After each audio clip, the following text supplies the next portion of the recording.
Hello and welcome to Season 2 of the Pastors Wives podcast. We have a little bit of a different season for you this time as we filmed it live at our Calvary Chapel Association Pastors Wives and Ministry Leaders Retreat. That's a mouthful.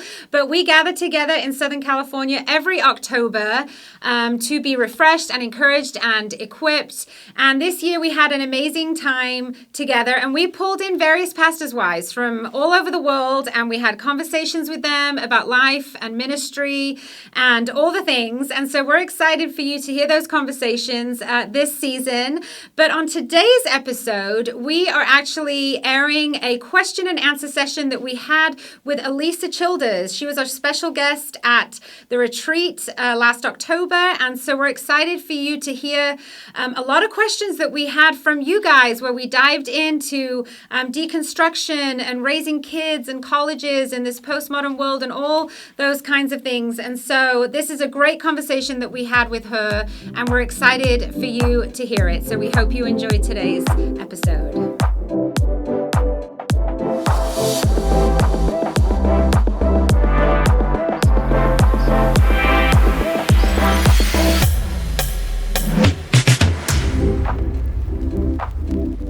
Welcome back. I hope you're not in your post-lunch nap. That's why we like to have exciting and controversial questions after lunch to keep you guys awake. So the way this is going to work is you guys text in like literally hundreds and hundreds of questions, and there is what that tells me. I tried to eat my mint before I came up here, but I still have it. What that tells me is this is what we've talked about today is affecting everybody. And so we're excited that we were able to address this, but we also sometimes have to tackle some difficult topics. And so we're going to try to get through as many questions as we can, but if we didn't get to your question, I'm sorry. It is like we'd be here literally all day. So, okay, I'm just going to go ahead and we're just going to fire them off. Okay, what are the tools to speak to those who have chosen deconstruction? How can we speak to them when they already see us as toxic? Well, I would first encourage you, if that's somebody in your life that has deconstructed, the number one thing is do the triage, figure out what the most urgent need is. Because sometimes there is no relationship at all, and then you've even received a no contact letter. And I think in that case, it would be wise to respect that boundary and not push too hard. But if you do have a relationship, then in the book we talk about asking yourself certain questions to diagnose what's going on, because how you're going to navigate the deconstruction of a spouse is a lot different than how you might navigate the deconstruction of your adult child, or the deconstruction of, let's say you know someone who's a college student and they're deconstructing. And so there's going to be different ways that you'll approach it. But if there is that hostility and they think that you're toxic and unsafe, then I think the best thing to do is to just back off a little bit and do try to just maintain that relationship as best that you can. If you can't, a lot of times they will demand things of you, like you have to use these pronouns, or you have to acknowledge and celebrate this about me, or else there's no relationship. And in that, you can't be held hostage by emotional terrorism, right? And a question you could ask if that's the case, a really good question to ask somebody is, do you consider yourself to be a tolerant person? Now they have to say yes, right? And then what you can ask them is just say, then would you tolerate my point of view being different than yours? Another question you can ask is, there's different ways you can ask that question. You can say, do you believe that we should include diverse voices and opinions? Well, of course, they're going to say yes. And would you include my diverse opinion? Those kinds of things kind of get them thinking, to realize that tolerance game isn't really consistent in our culture because it's really one-sided. And then another question you could ask, maybe if there's a closer relationship, is, do you think it's ever okay to ask someone to go against their conscience? And, depending on how they answer, then, I can't go against my conscience, but I love you. And I think it's really important to communicate the love that you have for them. But our culture thinks love means approval. So that's the hard thing is unpacking what love actually means, because Paul said love rejoices in the truth. It does not rejoice in wrongdoing. So we can't celebrate or affirm something about somebody that's sinful or harmful to them and still be loving.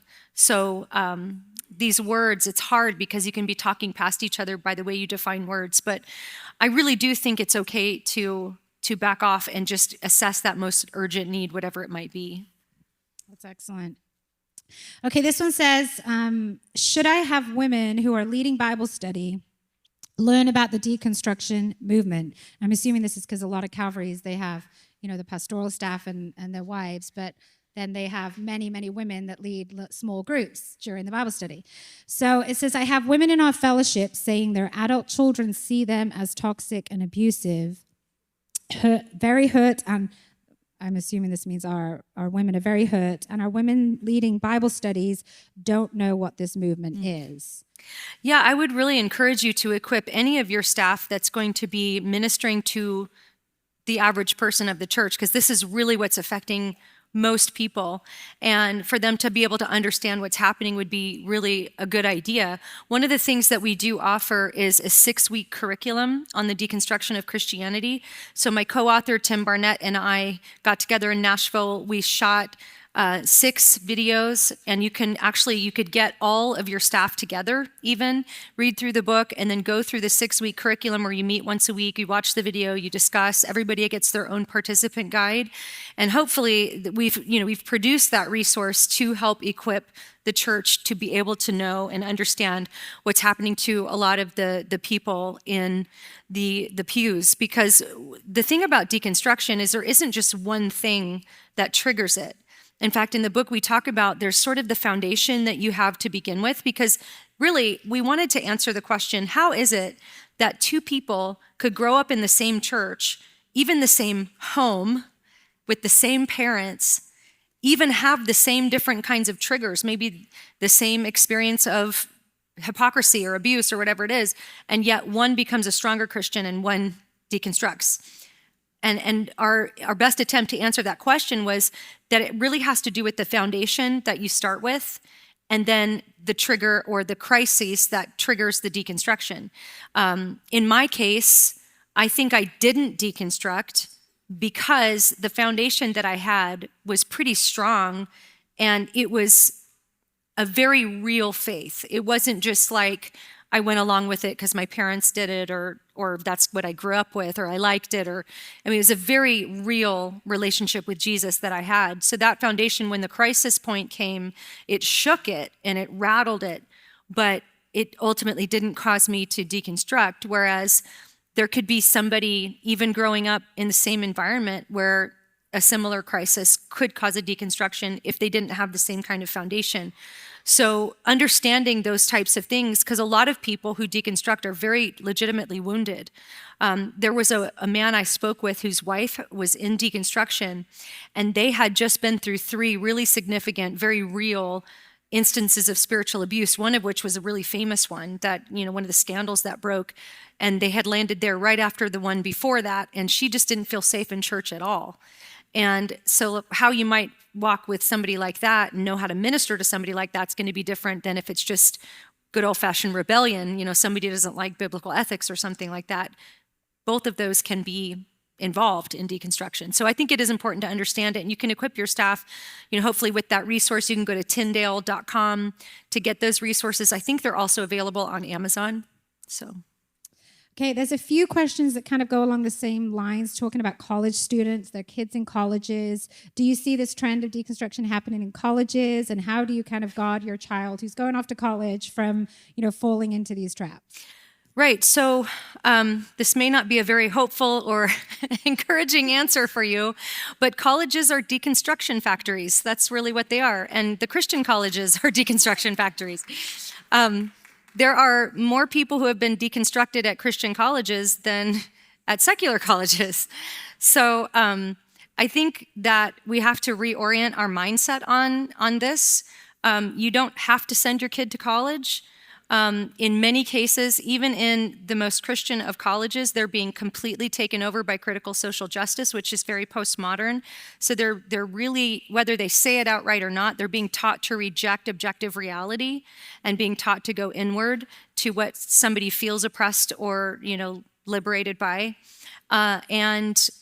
So, I mean, there are very few Christian colleges that I can even recommend. So, I mean, especially the Christian ones, sadly.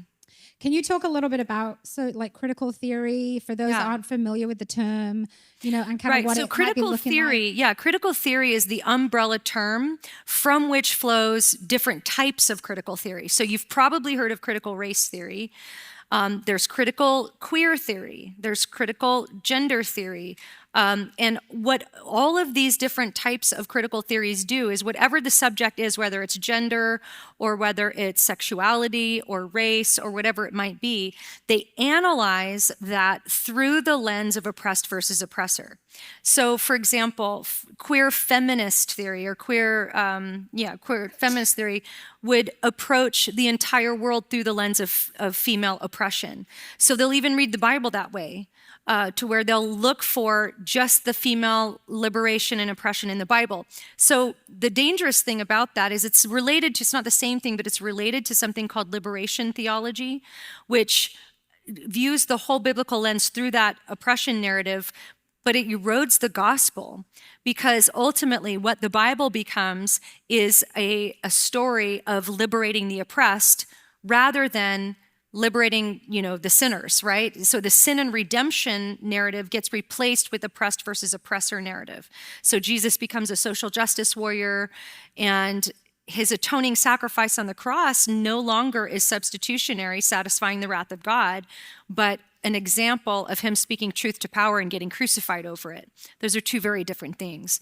And so this oppressed versus oppressor narrative, first of all, is very anti-biblical because, like I mentioned, it's a theory of conflict. The goal is not to bring unity or resolution or forgiveness or healing or any of that between people groups. It's just meant to take power from one group and give it to the other, but then you'll end up with an imbalance there. So then the power goes back, and it's just constant, and the goal is revolution. That's what we've seen even happen. That's what what led to the French Revolution. This is why Marxism always ends in bloodshed, because it's not about unity. It's not about, getting people to live together in a way that can work. Whereas Scripture says that there is no Jew nor Greek, male nor female, Scythian nor free. Those are three different categories. Those are gender category. They're ethnic categories. I don't like the word race because race is actually a social construct. It's not real. It was invented, by the way. The whole idea of having different races was invented by racists who were categorizing people based on the size of their skulls and saying, well, these people they thought that meant you had more intelligence or this or that. So they categorized people and they separated them into what they called races based on Darwinian evolution. When the Bible talks about race, there's one race. There's one. That's what that verse is talking about. Now, it does have the word ethnos, which has to do with your ethnic background, which is beautiful and should be celebrated. People have different ethnic backgrounds and cultural backgrounds, but there's one race. The idea that there's all these different races is very secular, and it's built upon the back of evolution. And it leads to people being pitted against one another. So critical theory is an umbrella term that would apply that oppressed versus oppressor narrative to different categories like ableism, right? So there's critical, what do they call it? It has to do with being handicapped, but that kind of critical theory. There's critical gender, critical queer theory, and all these different critical theories that have really gotten out into the wild. Thank you for sharing that, because I just learned of that in 2020 when everything went haywire.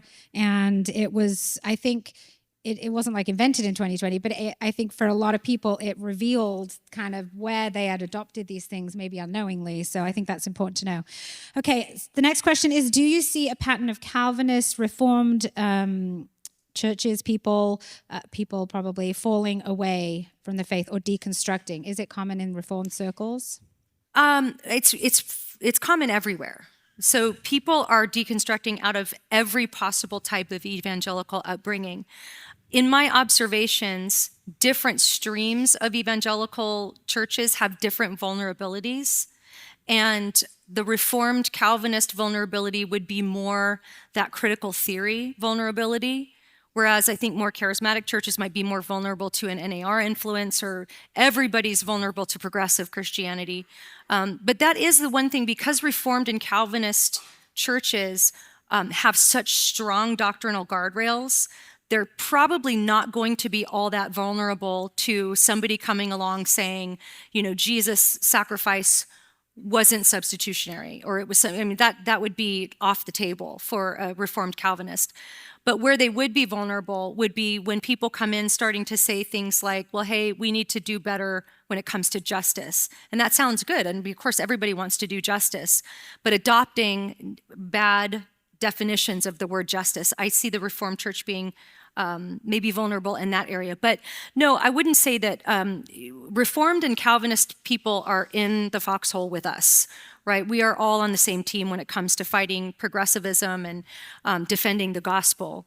We might disagree on specifics surrounding how people are predestined or how predestination works or something like that. But the Reformed Calvinist Church has, I've learned a lot from, I'm not a Calvinist myself, but I've had many on my podcast, and there are many faithful Calvinist Reformed people. So I wouldn't say it's a trend that I've seen when somebody becomes Reformed that they would go off the rails. They might just disagree on secondary issues, but we're going to agree on the gospel.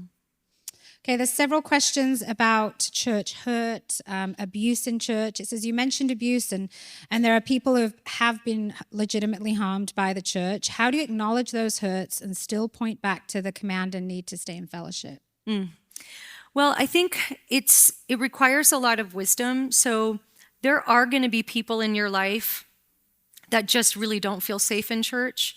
And I think if that's the case, do the best you can to minister to them outside the church. Maybe don't, overwhelm them with pressure. Rosaria Butterfield is a great example of this. When she was a tenured professor of queer theory at Syracuse University, living a very happy lesbian life. And a local pastor befriended her and had her over for dinner in his home about 200 times before he even invited her to church, because he knew that she would feel she wouldn't want to go to a church. But so sometimes we can do ministry outside of that context. But you're right. The general encouragement would be to keep someone in fellowship. But I certainly also acknowledge that it can be difficult for someone who has been really hurt by the church. And that's where we can minister to them outside of the walls of the church with the future goal and the hope to bring them back into a fellowship where there's a healthy biblical leadership structure and all of that. But I think the how, it's really hard to answer a general question like that because it's really going to depend on the specifics of the situation. But God has given us wisdom, and he promises to give it when we ask for it, as it says in James. And so he'll equip you with that wisdom. And you don't have to, give someone a complete pass to say, oh yeah, don't worry about church. But you can also have compassion and mercy maybe if they're just not ready in that moment. But you minister to people like this all the time, so you know that there's no one cookie cutter answer for a question like that, probably. So quite a lot of people have asked for opinions on a couple of people because I think we talked about how Rosaria Butterfield is great. Christopher Yuan, Beckett Cook. We have our own Patty Height who speaks on this. Woohoo to Patty. But some people want to know what your thoughts are on Jackie Hill Perry and Rebecca McLaughlin. So Jackie Hill Perry, let's start with her. First of all, I would say both are sisters in Christ. So I'm not at all, would say that I don't think either one is a progressive Christian or a heretic or anything like that. Jackie Hill Perry, I had, and I'll say this as well, I haven't followed either one really super closely. Okay, it's just impressions from things I've seen on social media, excerpts from their books that I've read. I tend to see Jackie Hill Perry generally pretty good when it comes to gender and sexuality. She will align with people where she will swing a little wider than I would. So there's different approaches to ministry. Like, I've canceled myself from events where I would be sharing the platform with somebody who's questionable, whereas other people would see that differently. They would say, look, I'll go and say my message anywhere. And so, that's a different philosophy. So I can't necessarily say, I do question sometimes the wisdom of that, because I'm thinking about the people in the pews. If we're all appearing aligned up here, then it might promote somebody to go follow someone else that I wouldn't think is necessarily a good person to follow. So it seems like she will do more of that than I would. I have seen her go in generally good directions as she's grown in her faith. She became a Christian out of a lesbian lifestyle and was pretty much platformed right away, which is always a little scary. So I think we've seen her figure things out over the years as she goes. I do think she is vulnerable to critical theory. But I'm hopeful that maybe the trajectory I see, she will move away from that, especially critical race theory and things like that. So that's what I would say about her. Rebecca McLaughlin, similar. She says a lot of really great things. I think her general approach to apologetics is good and strong, where I think, so I would say this, neither one of them would be my first choice for some sort of a platform. But I have heard, I've spoken alongside Rebecca, and I thought her talk that I heard was really excellent and really good. Again, I see her being vulnerable to critical theory. In her book, she has some statements that would lead me to think she's buying into standpoint epistemology. Remember, we mentioned the idea that the more levels of oppression that you have, the more moral authority you have to speak on certain things. And so I want to be very careful not to speak out of turn just from rumors and things. So I would say there's definitely concerns with both, but I would definitely think both are sisters in Christ. Both are very strongly a part of that big Eva group. So for them to pull out of that group and speak against what the narratives are would be very difficult for them. It doesn't mean they won't or wouldn't, but I'm always a little bit leery of somebody that's that deeply baked in to Big Eva, because there's going to be a lot of influence there for those sort of narratives, and they're probably going to parrot those narratives. And I have seen some problematic tweets from her that I thought were problematic when it comes to this narrative of social justice and things like that. So that would be probably my most charitable and measured way to speak of those two. Okay, some want to know if Focus on the Family and Got Questions are still good resources, or if they're part of this whole big Eva. No, Got Questions is one guy. Got Questions is great. I love Got Questions. I think for the most part, if you have a question and you go to gotquestions.org, you're going to find a pretty good, solid answer for your question. Now, obviously, every different stream is going to lean a certain way with secondary issues, and Got Questions is going to lean more Calvinist Reformed. But for the most part, good, solid answers. Now, Focus on the Family, that's an interesting question about Big Eva, because by definition, it would seem like they would be part of Big Eva. And in the sense that they're a big parachurch organization that, I'm not sure how much of the narrative they control, but I have seen them be very faithful. So where I've even had events from other Big Eva things canceled based on some things I've spoken about, Focus on the Family seems to continually welcome biblically sound voices, even when they go against Big Eva narratives. So that would be what I would say about them at this point. Pretty hopeful about Focus on the Family. Okay, someone says, how can we help young people in the church dealing with anxiety and strong emotions, and they're searching for answers? How can we encourage them away from deconstruction? Because I feel like that's where they're vulnerable. Well, for young people, so what you have to understand, deconstruction, a good bit of it is what we call a social media contagion. So it's very similar to the trans contagion. So we went from having less than 1% of the population struggle with gender dysphoria, and it was largely men. And then fast forward to now, it's had a 4,000% increase and is largely affecting young girls. That's a social media contagion. There was a book that came out a few years ago, actually by a secular Jewish woman named Abigail Schreier, called Irreversible Damage. That book is a real eye-opener about the social media contagion of the trans ideology.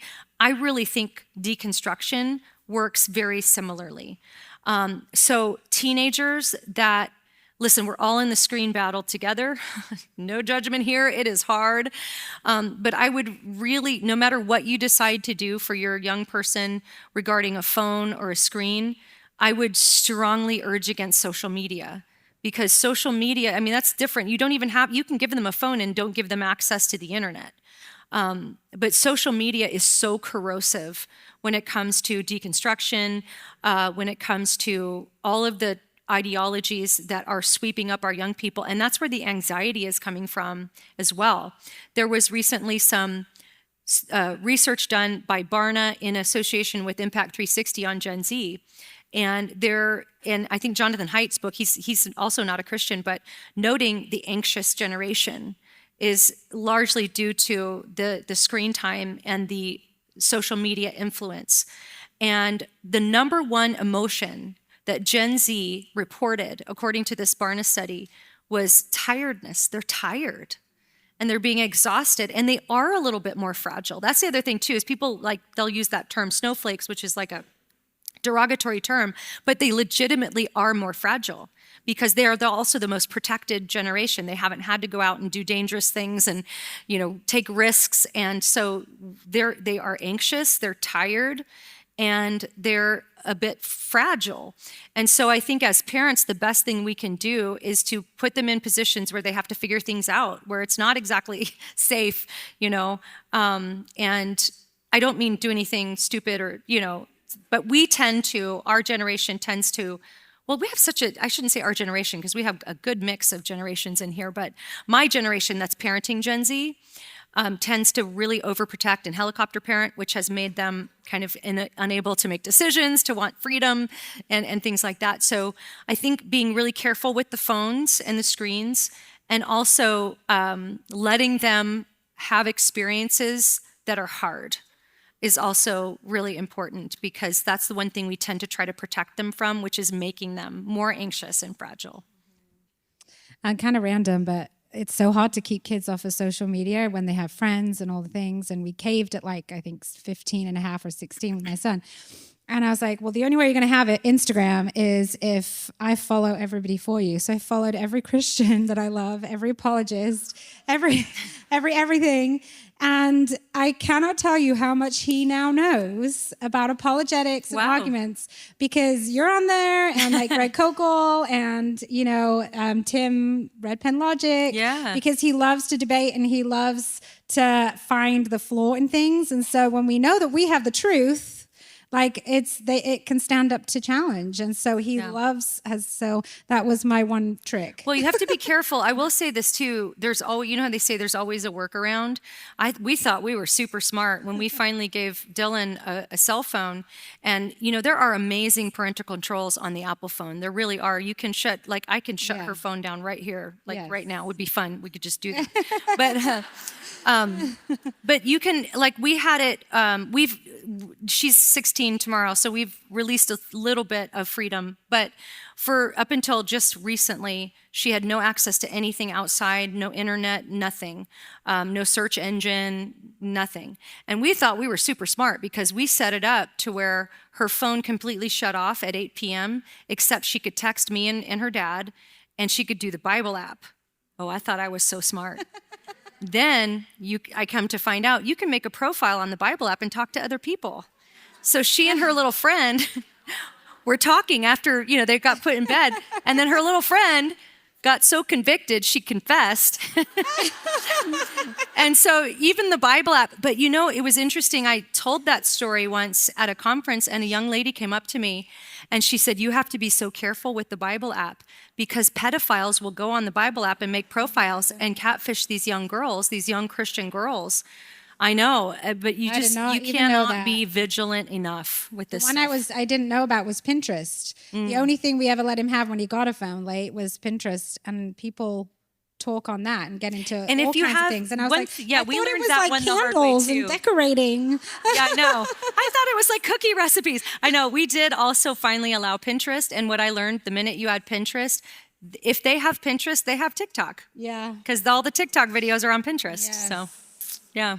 So I canceled Pinterest. The responses It's out like, there. lock your kids in a room. Oh, it's so hard to parent today. It is so hard. It's hard. I wish I could go back. My mom's like, we didn't have any of this. You went out in the street and played till it was bedtime. Yeah. Anyway, okay. This one's kind of shifting gears a little bit. It says, in a Bible study on 1 Timothy 2, while discussing women's roles, the comment was made that, well, that was written a long time ago. What is the best way to address women's roles in church in this current hypersensitive culture? That's a great question. So the best way is the way we talk about absolutely everything else. We don't let culture influence what we're going to say about it. We let the Bible say what we're going to say about it. And this is a sort of a soapbox issue for me that really, I don't think we can possibly comprehend how much modern feminism has poisoned our minds. Like, I don't think it's possible to overestimate how poison modern feminism has been to convince women that our God-given, beautiful design of from our bodies to our roles to everything is somehow less than. Modern feminism has convinced us that the standard for good is men. So if you want to be a good woman, you have to be a good man.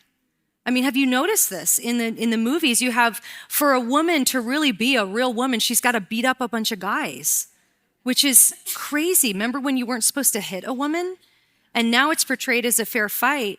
And all of this is because if you look at the history of feminism, even from the very beginning, there was poison in the well. You had the egalitarian feminists who thought women and men were interchangeable.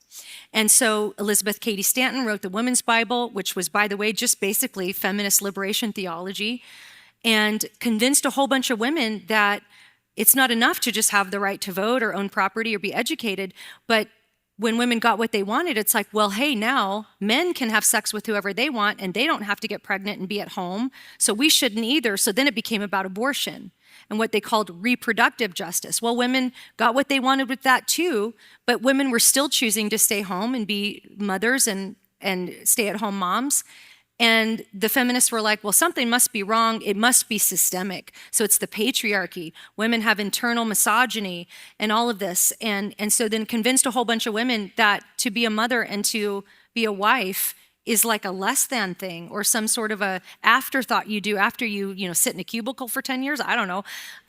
It's not like it's wrong to work. My sister's a single mom. It's nothing wrong with that. But our feminist culture has convinced us that we have to do everything men do in order to be good women. Whereas the beauty of it, and I always tell audiences this, think about the design of creation. God made male and female in his image. He created them, male and female. And then think about even how our bodies are. Everybody in here has a complete circulatory system, a complete nervous system, cardiovascular system, but you have one half of a reproductive system. And it takes another person who is male, biologically male, to make one complete reproductive system, which produces what? A child. So this should tell you about the clue that God was trying to give us on what children need. They need a mother and they need a father. And that is the ideal, that's what they need. And that's why marriage is instituted in Scripture, not to fulfill your romantic dreams, but to provide stability for children. Right? But think about how we as women have convinced ourselves that if we can't do everything men can do, men aren't fighting to do everything women can do. Think about this. Just based on our biology, God put women in charge of all the new men. Because all men come out of a woman. Every man is first nurtured and taught by a woman, by God's design. And we want to teach all the men that are stuck in their ways. Why do we want to do that? God is giving us something that I think is beautiful and dignified, and yet feminism has convinced us that it's less than. I'm telling you, it's a soapbox for me. Excellent. Yeah. That's excellent. Yeah. Okay, someone's asking for your recommended resources, things in addition to your books that we can look to for information on this kind of thing, solid, trusted, people that you look to. Okay, so I do on my website. I have a resource section with some recommended books on different topics. Generally speaking, like the podcasts that I tend to listen to, I like the Stand to Reason podcast. Is a good one.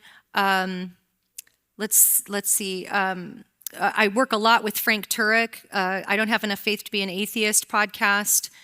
He's doing a lot of great stuff. I'm trying to think. So Mama Bear Apologetics might be a good thing to think. More the books than the podcast. She's got Hillary Freire is the general editor. The first Mama Bear Apologetics book, I contributed three chapters to that one. And then she came out with one on sexuality after that that's really excellent as well.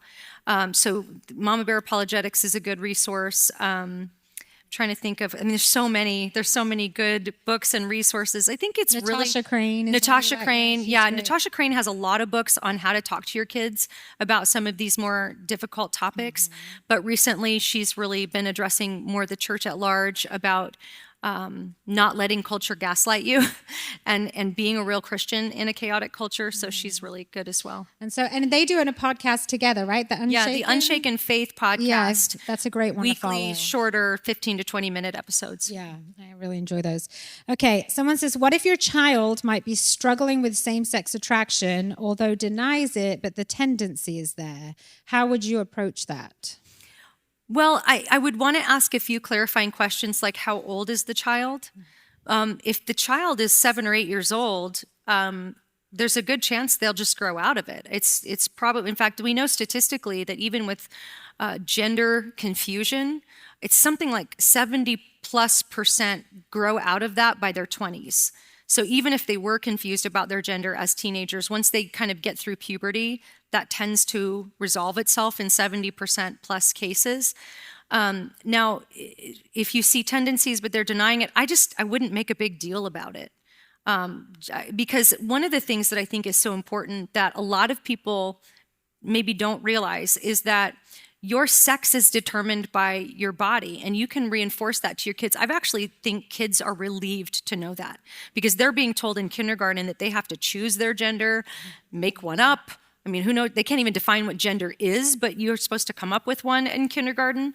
And I think it's such a relief to tell kids the color you like, the way you like to wear your hair, the kind of clothes you like to wear, the toys you play with do not determine your sex. Your biology determines your sex. And that is freeing for kids. So it might even, now I don't know, maybe this kid's a little older, and because a 7 or 8 year old isn't sexual yet, so they can't be necessarily same-sex attracted. You have to wait and see kind of how that goes. And if the child is past puberty and you have that mama instinct where you feel like there's something going on that they're not telling you about, I would just really pray. Again, I wouldn't make too big of a deal about it, but I would plant seeds of things, saying things like, just so you know, there is nothing that you could ever do, believe, or say that would make me not totally love you. You're my kid, always. Just to kind of plant those seeds of letting your child know that no matter what happens, you are always going to be there for them and love them. And so if they're older like that and you see the tendencies, I would just give them so much love and pay special attention about the way you talk about that topic.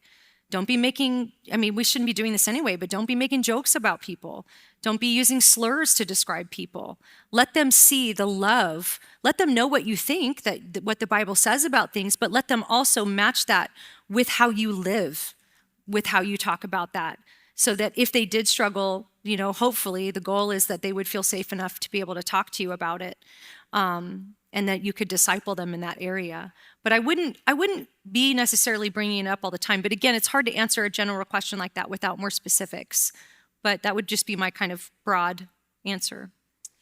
Excellent. Okay, this one's shifting gears. It says, do you have any good resources or recommendations for women who struggle with body image, specifically weight, a biblical balance for women that might struggle in that area? That's not really my area as far as like what I would be aware. I'm sure there are some good things out there. I'm sorry. I'm drawing a blank on that one. Yeah, I don't know. That's a tough one. I don't know any particular resources aside from the truths of the scripture that you're fearfully, wonderfully made. Yeah. Okay, someone's asking about Tara-Lee Cobble and the Bible Recap. Do you like that? Is that a trusted source? I do. I like Tara-Lee a lot. So the Bible Recap podcast is a 5 to 8 minute daily podcast where you read through the Bible chronologically, and then Tara-Lee sort of recaps it for you. So like, what the heck did I just read? And what I really like about her podcast is that she does a really good job of giving you the general picture without diving too deep into what we would call denominational distinctives. Mm-hmm. So she's really good at kind of saying, okay, some streams interpret it this way, some interpret it this way, but yet all within faithful biblical Christianity. So, I have not listened to all 365 of the podcasts, but I've listened to about half of them. Mm-hmm. And I began to recommend her after I listened to about half of them. I thought she did a really good job. Same. Yeah. Okay, someone's asking a question about the purity culture that you mentioned. They're saying they grew up in it. And how do you navigate being instilled to almost view sex as a bad thing and then be able to flip in marriage to see that it's a good thing? Kind of people struggling from reeling from that. I mean, from dealing with that. I don't know. I mean, I guess it would be dependent on what you were taught about sex, because I was never personally taught that sex was bad, or if anything, it was the opposite. So I guess if that was the environment you grew up in,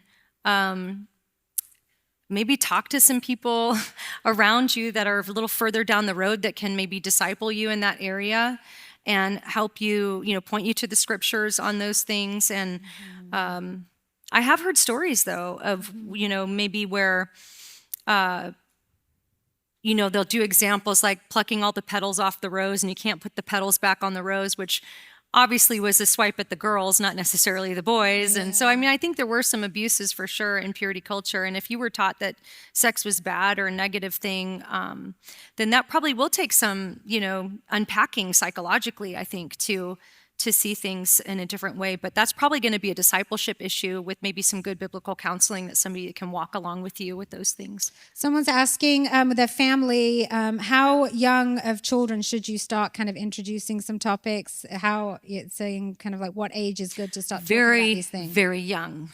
I hate to say that, but you want to be the first person to introduce topics regarding sexuality and gender to your kids.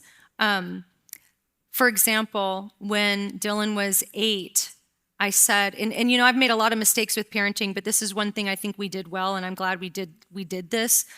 But I remember asking her, I knew it was right around the corner now. If it were today, I would probably have to do it when she's around 6. But I remember asking her, have you ever heard anybody say like, oh, that's gay, or that person's gay? And she was like, no. So I introduced in an age-appropriate way that topic. Now, she already knew the birds and the bees by that point because she's the most curious child in the world. She was 6, and the conversation started with where do babies come from and ended with her wanting to name her first child Placenta. So that's how specific her questions were. But there are... gosh, I hope she's going to just die when she knows I've said all this. There really are age-appropriate ways to do it. Like even if your child doesn't know the birds and the bees, you can introduce the topic of homosexuality just in a romantic way, like how mommy and daddy are romantic. There are people who think that that's okay to do with, and then explain what the Bible says about it. And we always bring in, we want to love people. We can love people and still disagree with them.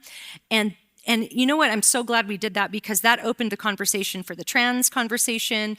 And then when she had a friend come out to her at school, I'm the first person she told. Whereas I don't know if she would have told me if we hadn't already had all these open conversations. And so very young, but even with gender, you can reinforce the categories of gender even younger than that. Like resist the cultural temptation to use gender neutral language, like persons and people. And even though Dylan has me in her phone as, what is it? Chest feeding birthing person is how she has me in there. Because she's hilarious. But resist those urges to do the gender neutral language. You can reinforce with even littles like mommy, daddy, brother, sister, uncle, aunt, grandma, grandpa, boy, girl. My mom made this, she just cut out pictures from a magazine and made a little booklet where like woman, man, and boy, girl. And she did that with different pictures even for my kids when they were really little. Just reinforcing the categories of gender. And so they know statistically that if whoever is the first person to introduce a topic to a child will be viewed in the eyes of the child as the expert. So now some of you are probably going, oh, but I didn't do that. What do I do now? I mean, you can always reset. You can always say, hey, we didn't really talk about this stuff, but I just want to open the conversation and, see how that goes. But if you have the opportunity, or even to encourage other young moms to introduce these topics very young, if you don't, Target will. So that's so funny. Like my oldest is almost 17 and my youngest is 4. And I can remember, you get literature in the hospital. And with the youngest, they were offering help for nursing people. And for the first child, it was people. Nursing mums. Yeah. And it changed to nursing They're chest people. Feeders now. And it is unbelievable. Yeah. Anyway, moving on. Someone says, okay, so I'm assuming this is from, remember you said your deconstruction book is for Christians to know. Someone's asking, would you recommend any of your books to somebody who is in a progressive church? Well, I'm going to hesitate to answer that because the one thing you have to be aware of is I think my book, Another Gospel, is very merciful. It comes alongside and explains the errors of progressive Christianity from a very personal storytelling way. And I would have said maybe that one. But you do have to be aware that since that book became a bestseller and then my platform has gotten bigger, in the progressive world, I'm anathema. So I might not be the best person to recommend to somebody who's swept up into progressive Christianity because they probably already think I'm just this crazy mouth breathing, it's crazy. There's a guy on Twitter that literally goes on every week and says, this is just a reminder that Alisa Childers is a nasty person. I mean, it's very brutal. So the only reason I say that is because I have a reputation in the progressive church and it's not a good one. So if they're, this is a perfect story. The lady that produced my audiobooks is a progressive Christian, but she's not really on social media, so she didn't know she was supposed to hate me. And we've gone for coffee because she loves my, my perspective, and she loves recording my audiobooks, and she's heard every word of everything I've ever written, and she likes me because she doesn't know she's not supposed to. So as far as a resource for a progressive Christian, it's going to be tough because you could give them a really intellectually rigorous defense of Christianity, like by a William Lane Craig or even Tim Keller's Reason for God. But they're going to probably just blow it off because they've been trained to think that, oh, that's just evangelical apologetics. They're just circling the wagons. They're just, they don't understand how rigorous these books are, and they tend to kind of blow them off. So I'm not sure giving them a book is probably going to be the most effective. The most effective thing is going to be conversations with you, where you ask them questions like, well, what do you think about what Jesus taught about Scripture? See what they say. Because a lot of times they're not reading Scripture anymore, so they don't know what Jesus said about it. And that might start a conversation that would be more fruitful than giving them a book. Okay, there's questions about, I think, because in the ministry, a lot of people, when you stand up for truth, can get a lot of hateful responses. And I'm sure that you've never had a hateful response to any of your things online. But you have a ministry online, and people can be very bold online. How do you deal with the negative comments, the pushback? Do you give it any attention? How do you handle it? Well, I isolate myself from a lot of it for my own mental sanity Nobody can live in that kind of toxic cesspool all the time. So I have a social media team that does my social media. So they do all my posting for me, and I'm not really checking it that often. So I'm blissfully unaware every time somebody eviscerates me online. Now, if there's something I need to see, they'll make sure I see it. But if it's just what we call ad hominem attacks, which is a logical fallacy where somebody attacks you rather than what they're saying, if people are abusive, or we just delete those things. You can bring a disagreement, but you can't just call somebody fat and ugly. It's just like, we're not going to do that. So the ones that are just personal attacks, those don't even matter. They have no argument if they're just attacking your appearance or something they don't like about your personality. If there's a thoughtful criticism that I see, I will try and give it a fair reading and ask, okay, am I guilty of this, or did I get that fact wrong? Am I just trying to be right? And there have been times when I've made corrections based on somebody saying, hey, this is a misquote or something, and I'm actually honestly really thankful when people point stuff like that out. But I always try to be faithful, and then I try to make sure that the voices that I'm listening to are the ones that I'm accountable to. My husband, my pastor, a few close friends that I've invited to speak into my life. And I've had some of those people even call me and say, hey, you said this thing, I don't think you got that right.